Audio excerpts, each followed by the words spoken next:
Sema tuna imani na ile kazi mnafanya na tunafuata nyinyi kwa maneno ya BBI. Ile hamaki tumeona watu wakiwa naye Mombasa. Na nyinyi mnasema hiyo ndiye tunataka kutibu.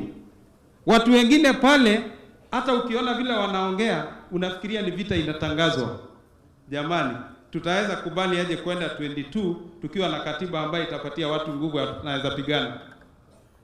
BBI inatibu hiyo na sisi tunashukuru nyinyi na tunashikania hiyo na tuko pamoja na tutaendelea educate watu wetu.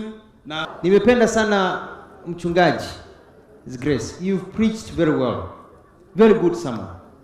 Ulituambia kwamba hapo awali ya kwamba shida inakuweko kwa sababu viongozi wako watatua hizo shida, tupewe nguvu ya kutatua hizo shida. Umeongea vizuri sana ukasema leaders are there to make good decisions on behalf of the people. We need all the others families to emulate hiyo kazi nzuri mnaendelea kufanya. Na to the young girl, you make us proud as women. Keep it up. Sasa sisi tumeandamana kiongozi wetu na vile mmesema Lelengu kule huku BBI kiletwe akuwe mstari wa mbele. Si mmesema hivyo? Na sisi tunasema awapate leader ikikuja Ukambani akuwe mstari wa mbele.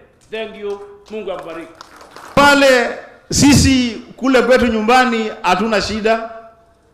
Our leader indisputable is Stephen Kalonzo Musyoka na tumepatiana yeye kwa nchi ya Kenya, and we believe wakiwa na huyo Lelengu wakikaa kwa ile meza on the 9th of August of 2022 His Excellency President Uhuru Muigai Kenyatta will hand over leadership to the 5th President of the Republic of Kenya, Stephen Kalonzo Musyoka, na Lelengu atakuwa pale kwa niaba ya community yake. Tujiandae kwa ukakamavu tukimweka mbele Mwenyezi Mungu kwa shughuli zetu zote. Hata shughuli hizi za BBI bila Mungu kwenda mbele yetu hatuwezi. Akasema hivyo Moses. Kama uwepo wa Mwenyezi Mungu awende na wao na Israeli, they were not going to do it. But I listened beautifully here. I think it's one of the bishops who said, alimuuliza Musa, what are you holding? Unashikilia nini? Kabla ya kuvuka the Red Sea. And Musa kosa kainua hiyo kijikiti, nadhani kama ni hiki ya Masai. I think wa Masai wanatokana na hiyo muundo wa kushikilia rungu, kushikirikia na kuhakikisha kwamba you get a symbol of authority.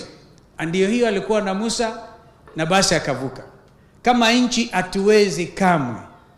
Kama mwaka huu utaendelea vile tulisikia upande kule Mombasa Msambweni juzi, maneno kama vile Senator Ole Mositet amezungumza, we have to hold this nation together. Tuiweke nchi yetu pamoja. Mimi mkiona nimekuja hapa, kwanza mimi uomba sana. Naomba Mwenyezi Mungu aniangazie njia kwamba uwepo wangu hapa na gavana Lelengu na familia yake iwe ni kielelezo bora kwa nchi nzima, sio tu kwa nchi jamii ya Wamasai. Na washukuru kwanza nyinyi mumeamua kusupport BBI. BBI narudia kusema sio Raila na sio Ruto, ati moja anapinga mwingine huyu, na sio hata Uhuru Kenyatta. BBI ni akina mama hawa, wazee hawa ambao wanataka vijana hawa wakuwe katika mazingira ambayo ni ya kuwafaa. And kwa hivyo kwa sababu bado tuko kwa kanisa, I'm so happy to see His Grace the Archbishop. Ile seneta wa Kitui amezungumza, isiwatie wasiwasi ama bubuasi. Tutazungumza tukiendelea mbele. Bado kuna kazi nyingi ya kufanya kuunganisha nchi hii. You heard the very strong message from the Archbishop. Ni lazima tukamilishe na tumalize ufisadi Kenya hii. Na hiyo ndio sababu moja mimi naunga BBI mkono. Zile fedha ambazo zitaongezeka Kajiado County mpaka kwa ward kama ya Isinya, from 35% to 15% ni pesa nyingi zaidi. Kwa hivyo tutahitaji viongozi ambao wanasimamia fedha zenu kwa njia ambayo sheria yenyewe inaruhusu. na sio mtu kujifanya tajiri na wengine ambao wanaongoza wanakuwa maskini. So Governor Ole Lenku, I congratulate you and I wish you well, my brother. Wish you well. You look well.